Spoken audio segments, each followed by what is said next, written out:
Park की हरी भरी घास पर फुटबॉल खेलते खिलाड़ी मुल्क का सरमाया साबित हो सकते हैं, मगर इन बासलाहियत खिलाड़ियों का अलमिया ये है कि इनके पास खेलने के लिए शहर भर में कोई बाकायदा फुटबॉल मैदान दस्तयाब नहीं।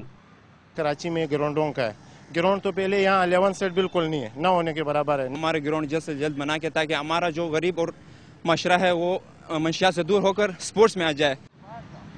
दूसरी जानिब इन शौकीन खिलाड़ियों में से बहुत से ऐसे कम उम्र फुटबॉलर बच्चे भी मौजूद थे जो तालीम और नौकरी के बाद फुटबॉल खेलने आते हैं।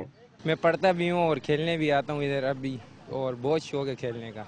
होटल में काम कर रहा हूँ, स्कूल भी पढ़ता हूँ और शाम को फुटबॉल भी खेल रहा हूँ।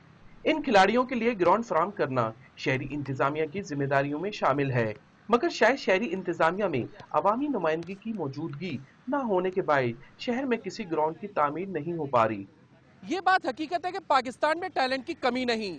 अगर इन फुटबॉल के खिलाड़ियों को हुकूमत सही ग्राउंड फराहम कर दे तो इनमें से दुनिया के बेहतरीन खिलाड़ी पैदा हो सकते हैं।